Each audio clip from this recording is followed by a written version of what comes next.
Uncrewed aerial systems or drones are disruptive technology that are reshaping industries worldwide. Drone use is increasing rapidly, and it's my mission to make drone science entertaining and accessible.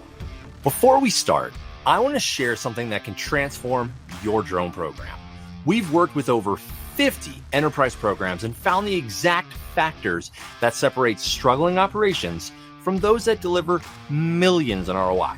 We've put these insights into our free Enterprise Drone Program Maturity Assessment. It's a $2,500 value. It's designed to show you your program's maturity stage, reveal your top 3 quick wins, and give you a roadmap for growth. Don't miss out on this free opportunity. The link is in the description.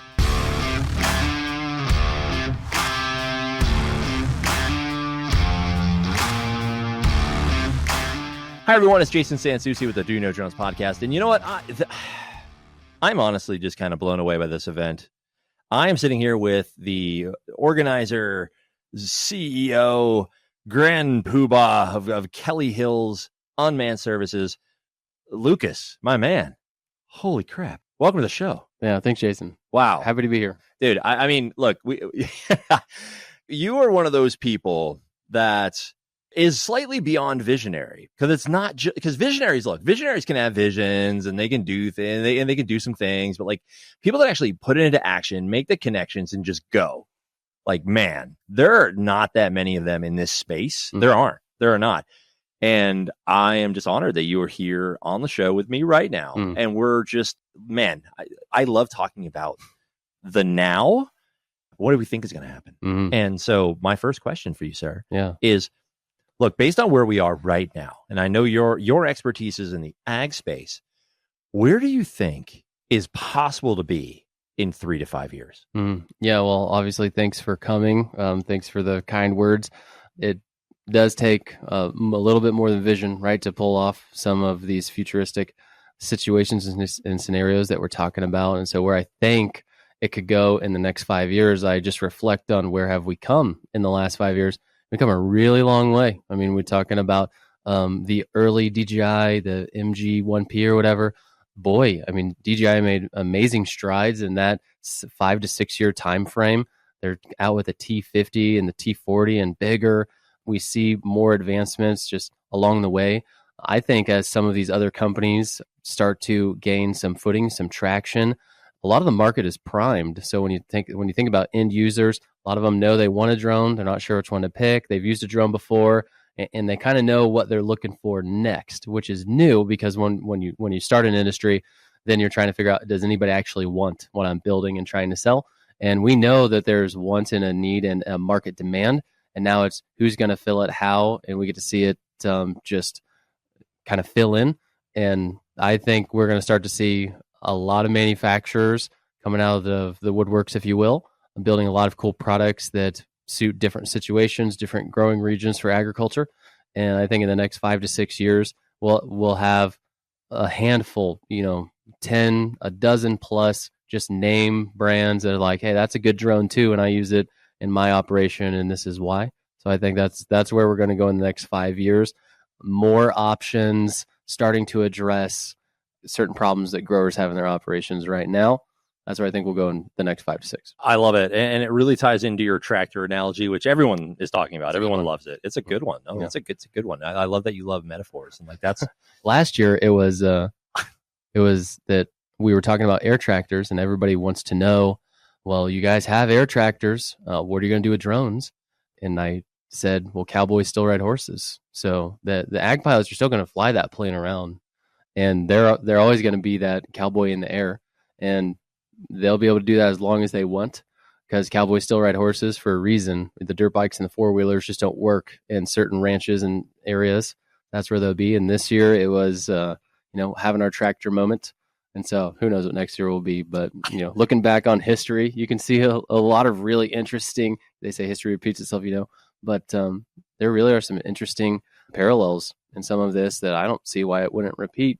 That was one of the best things, the analogy, hey dad, it's 1903. We're standing here talking about tractors. Could you imagine in 1903, you still got a couple horses. You do not own a car. Henry Ford has not given you an affordable car yet. And we see the first tractor. Could you imagine what tractors are doing today lawns and moving hay bales and planting. Like, no way. And I was like, we're there now with drones, with big heavy lift drones. We just won't be able to fathom what those machines will be doing. It's a new tool. It's just going to take time. So yeah, I could, talk about that stuff. Oh man, absolutely, man. And I say all the time, man, like this industry, the entire drone industry, we're so early. We're at like 5%, maybe 4%. You're right. And there's so far to go. Yeah, there's so far to go. There's new jobs. Pretty overwhelming, right? It is actually. I think it's the access to the internet and just social media. It's crazy. You can blast and push, and it feels like, gosh, we're so far into the drone industry. I don't think we are. I think we are just getting started, and that's okay. Well, I think that's amazing. I want to pivot because I really by the way, viewers, listeners, if you're just listening to this and you're not viewing it, shame on you. Go to my YouTube channel, subscribe, hit the like button. You need to see Lucas's hat. Oh yes. I want to talk about the Forge. I love the idea of the Forge. Where did this idea come from? Yeah, well, where it stemmed from is that we were finding a lot of agricultural technologies, whether it be in sensing or data platforms, etc., and we were having moderate success, but not repeatable year-over-year actionable data that you could use as a farmer. And at the end of the day, a lot of those companies weren't surviving, and it was because they were kind of doing one niche thing, and it's too much for growers to manage, and it's too much for our business to manage. So at Heinen Brothers, as the chief technology officer, I want to use it, but I can't even start to design an API and to tell them all like some open source API, you got to go build that, it will work. That doesn't exist. And so we said, the only way these companies will survive is if we force them to kind of play together. And it's not that they don't want to play together. They do. It's just they had never considered trying to package it all together. And you know how it is when you're building a company, you're focused in your lane and do what you do. So I said, let's give this a try. And so it didn't have a name. Initially it was called the Advanced Agronomy Program, which is really boring. And, it was working so well. I was like, I probably should put this on my website. It's very unique and will add a lot of value to drones. And then I decided, this program should be a year over year. And ultimately we decided to build a product out of it.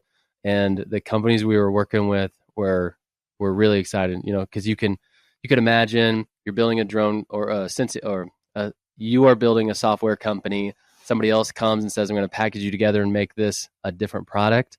I didn't know how that would be received. And they really liked it because at the end of the day, they're just trying to continue to move their ball forward. And we're all, rising tide raises all ships type of mentality. And they were all about it. So you can use it and rebrand it and do whatever you want. Our technology is in the background, but it doesn't necessarily have to be the product. Like we can just be technology.